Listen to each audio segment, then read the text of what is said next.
Hello, hockey fans. The Minnesota Hockey Connection is on the air. I'm Kenny Gallagher, along with Jerry Burrow. And today we have a guest, Jason Watt, who is the Executive Director of Duluth Amateur Hockey Association. And we're going to talk a lot of, amateur hockey. Good morning, Jason. Good morning. Yeah. Happy to be here. Give you a little background on my playing. I did graduate from Duluth East, and I played junior hockey in the USHL for 2 years for the Madison Capitals, and then I played college hockey at Kent State University. Kent State? Which was a Division I, and the program folded, and I transferred and played my final season for the Bulldogs. Wow. So, yeah. I didn't know about Kent State. Yeah. So you were with the Bulldogs when? 94, 95 was the season I was there, and that was my senior year, and I finished up that season. So, yeah.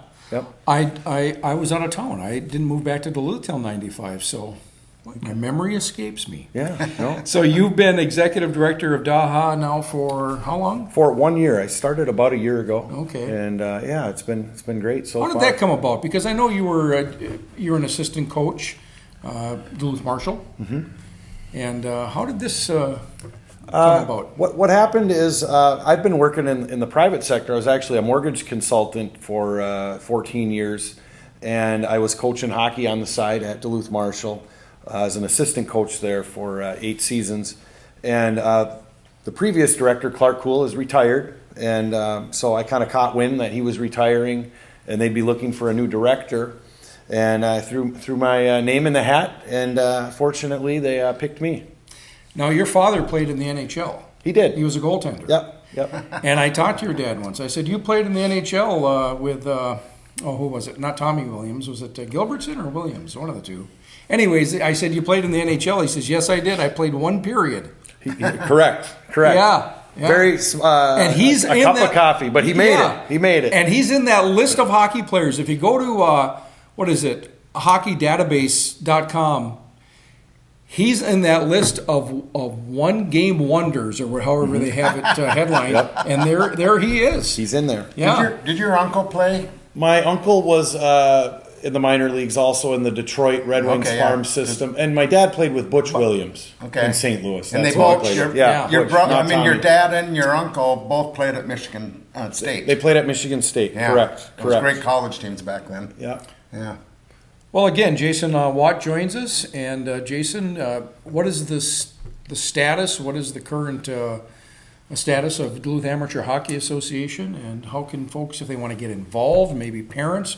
Do you look for parents to help? Absolutely. To some degree? I would say our parent group is tremendous. It's actually humbling to me how much work that our parent group puts in on keeping our rinks, the upkeep of the outdoor rinks and concession stands, etc. I mean, I think it's unbelievable the amount of work to keep DAHA rolling, and at our sub-associations, around the city, Gary Morgan Park, Duluth Heights, Glen Avon, Woodland, Portman, Piedmont. Piedmont. So how many rinks do you have right now? We have 10 associations underneath the DAHA umbrella. 7 of those are outdoor rinks throughout the city that are maintained, by the volunteers. And then we also have the Icebreakers, which is our girls program.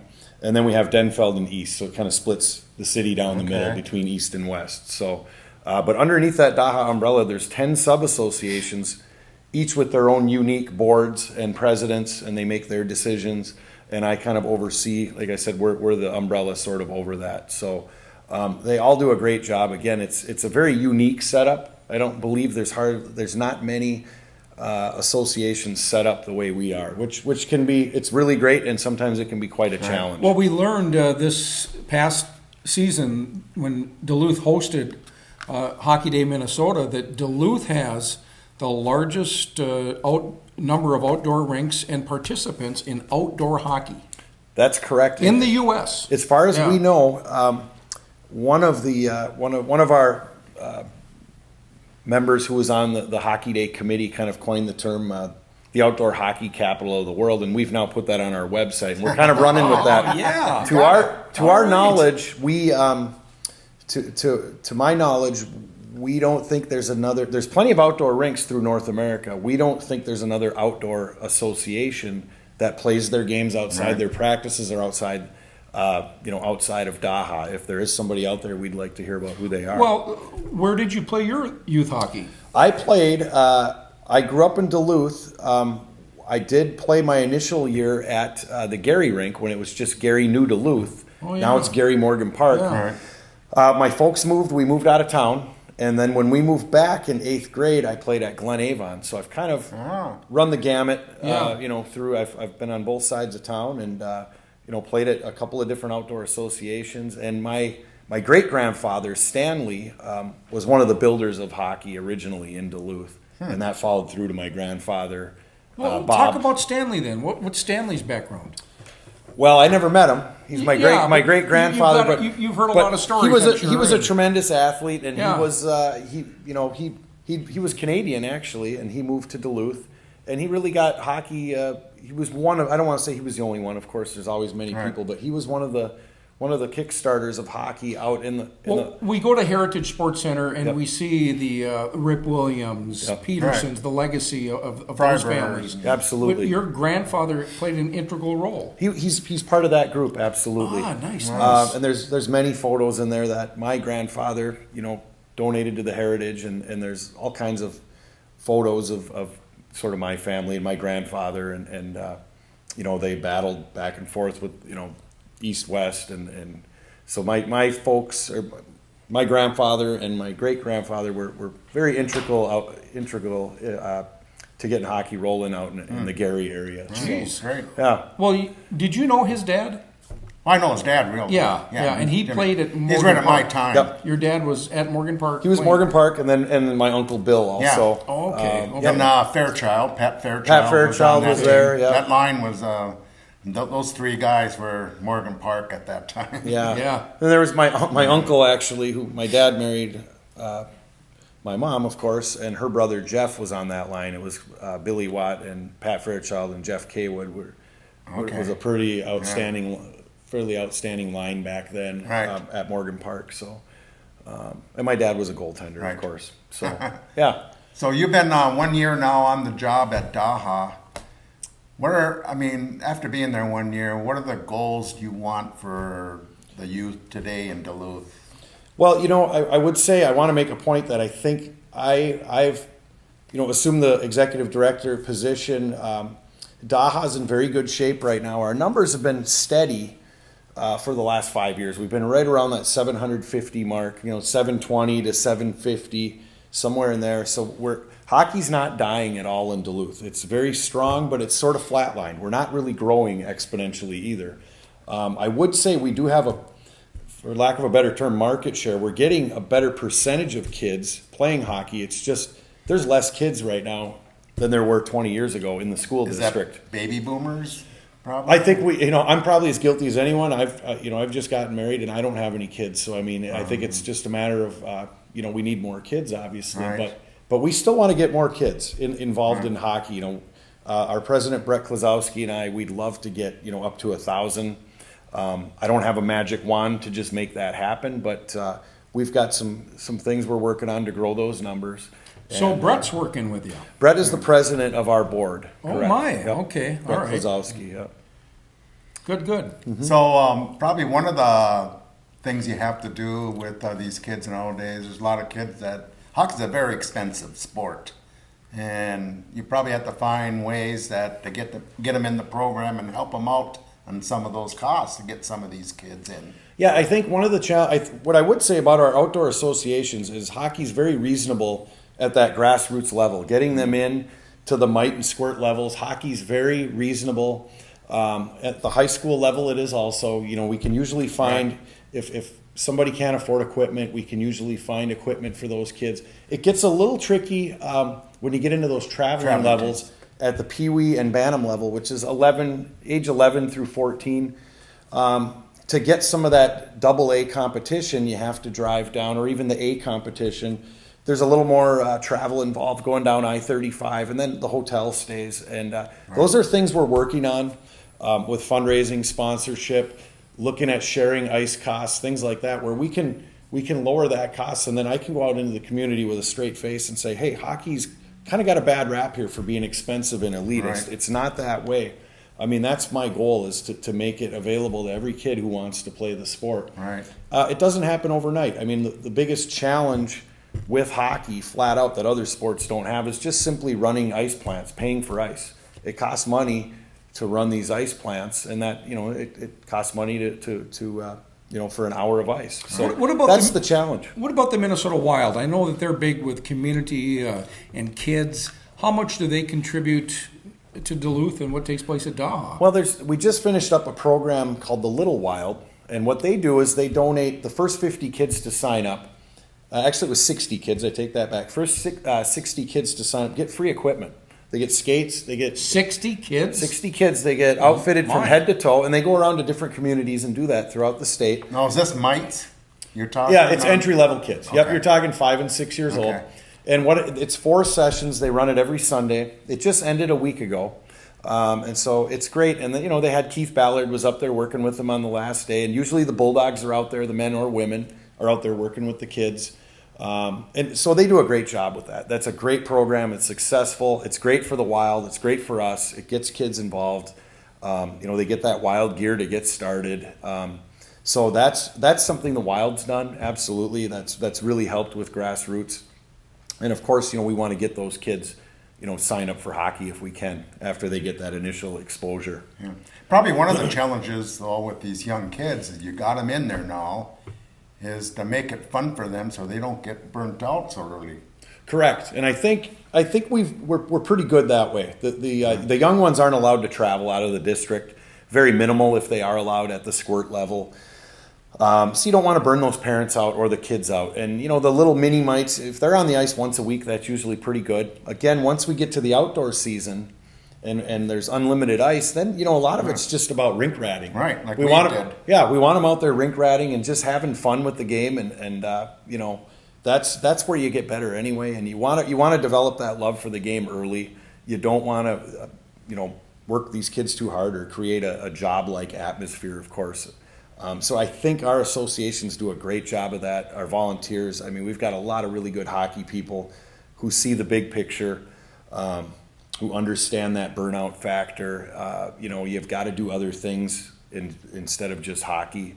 And they're finding more and more. You're seeing USA Hockey, not to get off on too much of a tangent, but you're seeing more and more that, the 3-sport athletes, the 2-sport athletes are the ones that are sort of making it to the finish line. If the NHL is, the top of the pyramid, you're seeing a lot of multi-sport athletes that are getting there. Jason Watt joins us. Jason is the Executive Director of Duluth Amateur Hockey Association.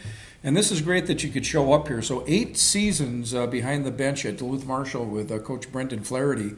How much did you learn? What type of satisfaction did you draw from working with such a great organization at Hilltopper Hockey? Well, when I jumped in there, they were coming off quite a bit of success. They had Jack Connolly was there, the Connolly brothers, Chris and Jack, and they had some really good success there. So it was kind of a turnkey operation when I got there, and I always ran the defensemen, and it was great. It's a very solid program, as I think all 3 of our high schools are. There was a stat up to last year. Now, last year Marshall and Denfeld had losing records. I think Denfeld was a little below 500. I could be wrong. I don't want anyone to be mad at me if I was wrong, but I believe before that, going back, I think 10 to 12 years, Denfeld, East, and Marshall had not had a losing record in over 10 years. So I think all the schools are very good. Have been doing a real good job. Mike Randolph, Kevin Smalley, and Brendan Flaherty, out there at the high school level. Marshall, of course, has been, they've got their rink up there, and Brendan's done a great job building that program up from where it was in the early 90s. And he takes a lot of pride in it, and he's an alum up there. So. He sure has. Yeah. And isn't it great? We've been talking about Marshall and East. Why don't these 2 schools play? And this is the season it's going to happen. Yeah. Well, it happened last season. In the regular season? Yeah. Oh, yeah. You're right. So anyways, we've come to the point now where they get to play one another. Is that good for hockey? Is that good for local hockey? I've heard some rumblings that maybe it's not good for one school over the other, but this has got to be good for hockey. It's great for hockey. It's a long time coming, and there's some politics behind it and whatnot. Why those games didn't get played, you'd have to ask the parties involved really on that. But I think there's one more game that needs to be played, and I don't mind saying it is Hermantown and East need to play, regardless of what class each is at. Well, you know, doggone well, the kids want to play the game. They want to play, and They it's wanna just play it's it. great for. It's just great for generating interest in hockey, which then helps the grassroots, is what it does. And that's what we're looking for. Anything that can generate interest, why wouldn't we do it? You're going to get great crowds at those games. You're going to, you've got great players playing. It just helps generate interest. And, You know, I think back to when I played youth hockey back in the 70s. My goodness. Longview, Lower Chester, Park Point, Duluth There was Heights, over 30. Irving.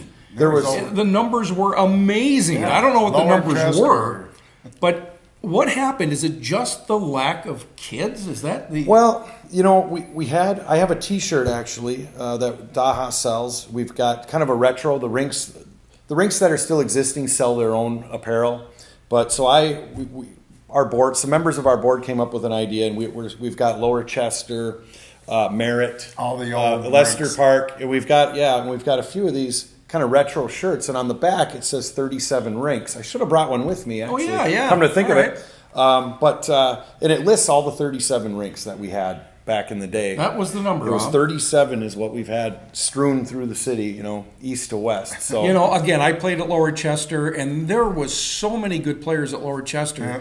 But I got to tell you, Longview produced a really good group, a really good bunch of kids year after year after year. And I'm glad that I can hearken back and look back to that era of youth hockey in this town. But I'm glad to hear you say that youth hockey's doing well. It's alive and well.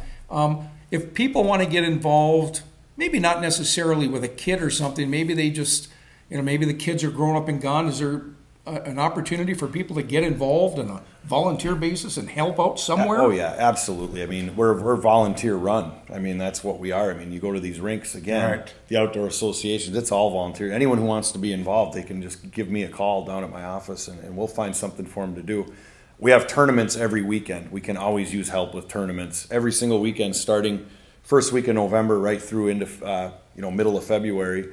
What are some of the big tournaments? Well, I'd say there's two big ones that really stick out. We've got the iconic Spirit of Duluth tournament that's been going for years and years, and that's just a great high-end, Pee-wee and it's Pee-wee AA, Bantam AA, and Junior Gold A, and that's a great tournament. There's a great group of folks who put that on every year, and again, it is iconic. It's one of the top tournaments in the state, and they always get some top competition. And it's just been I played in it when I was a kid, and I don't see that ever slowing down. It's a great thing, and we also have the Icebreakers tournament, which happens in the middle of January, and that's the girl. It's the United States' biggest girls tournament, and so it is. It is. There is a lot of Every teams. rink is there's taken up over in the 70. area. Yeah, there's over 70 teams who come into that tournament, and I mean it's just picked up a life of its own, and it's great. And actually, the old director Clark Cool is still involved with that with the Icebreakers tournament. It's such a big tournament. You need sort of a separate. It's amazing how girls hockey has, just in the last 20 years, what happened in girls hockey. It's just amazing. Yeah, it's really grown, and that comes. If you look at, there's been great role models at the top with the Olympic teams and whatnot, and we've had some great local pioneers around here. Shauna Davidson comes to mind. I went to high school with her. Okay. So yeah, we do need to get those numbers up in girls hockey right now. It's ebbed and flowed a little bit, but I know right now we've got fantastic people involved with their board. Starting with Craig Caracas is involved with player development there. He's got girls coming up through that program, and Erica McCarthy's the president, and Dave Anderson's the rink director, and just really good group of folks who care about the growth of girls hockey, and it's a lot of fun working with them. So we definitely but we do need to get some more girls playing, no doubt about it.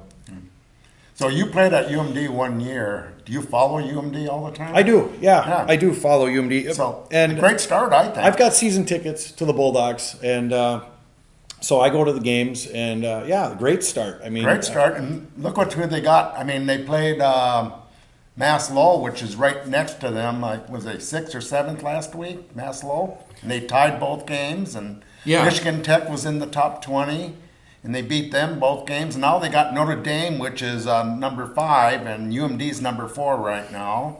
And then they got North Dakota coming in about 3 weeks. Yeah. Oh, So boy. it's amazing. Well, yeah, Notre Dame will be here this weekend. 2 games with Notre Dame. They've got a game October 22nd. Let's see, that's a Saturday against that USA 18 team. And then North Dakota will be in town. That's a hell of a schedule. No rest for the wicked. Yeah, I guess, 28th, huh? 29th, North Dakota. As long as we got you here and we're talking about this, why? And it bothers me that the WCHA, the NCHC, why do they struggle? Why can't they finish out these tie games? Why is it set up where? Why can't we just why can't we have a shootout and determine a winner? And I know that they do have that, but the score doesn't change. I don't know. I struggle with why this is so hard. You know, I don't know why. I do like the 3-on-3 format in the NHL. I do like how progressive the NHL's gotten. I mean, the NHL sort of used to be a league that was stuck in neutral and wouldn't try anything new. And ever since the lockout, they've seemed to try things. I mean, they got rid of the 2-line pass. Right. They added the shootout, and then the shootout's gotten a little stale. So, hey, what can we do? We'll add 4-on-4. Well, now the 4-on-4s, we're not deciding enough games. Let's go to 3-on-3. So I like that. I think college used to be a little more of the forward thinking on some of these things.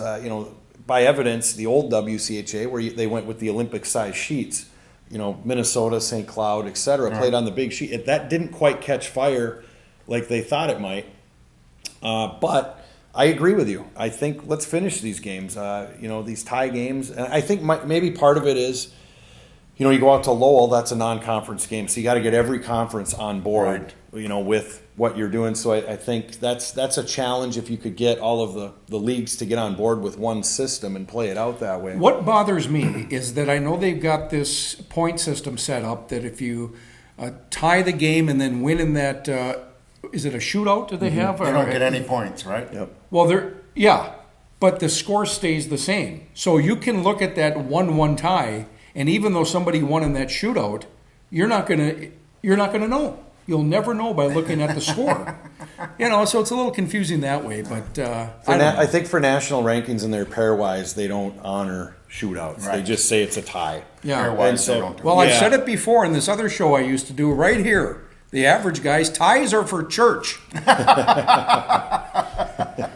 So anyways, Jason Watt, it's so glad that you could join us. This show goes real fast. I'm sure we're getting near the end.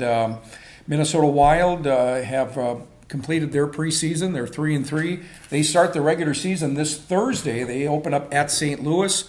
The first home game is Saturday against Winnipeg. And they're carrying 3 goaltenders, and one of them is Alex Stalock, a former Bulldog. Yeah.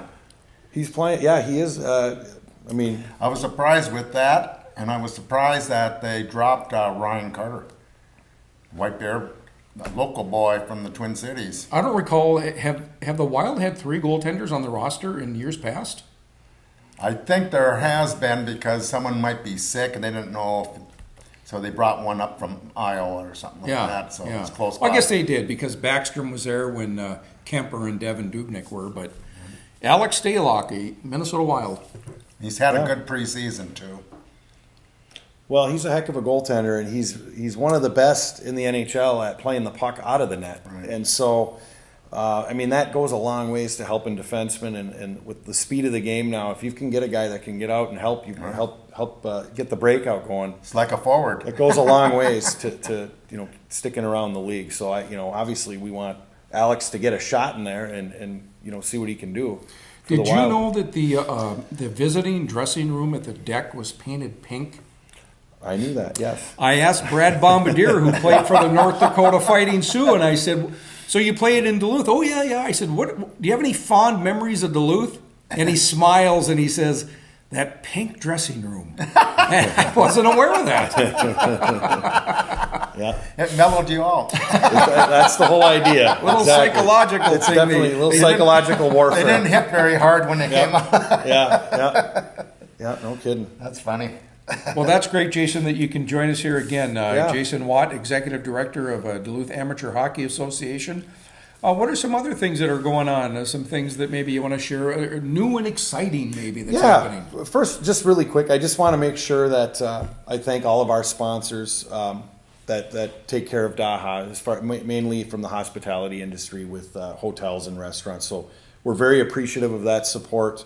As far as things we have going, we've got a Learn to Skate program that's free. You sign up and we run 3 sessions, and that's going tonight. It's great. It gets kids out. It doesn't matter if you want to be a hockey player or not. It's something we offer as Daha. Come in, learn to skate. You get to work with some teachers. And hopefully, again, they want to stick with the game. And that kind of is a gateway to getting them to play hockey. We have Try Hockey for Free Day, which is a little more a step above maybe Learn to Skate. And that happens in November. And you can check our website for that information. And that's at DuluthHockey.com, real simple. Duluth Hockey? DuluthHockey.com. Do you have schedules of your traveling teams and games at the Heritage or something like that? We did just put a new website together that is going to be able to do a lot more with putting scores up from tournaments and things. A little more interactive with our members and our fans. It's still a little bit under construction. We kind of got rolling on it a little late. Okay. So right now we're focused on registration, which ends in about a week here.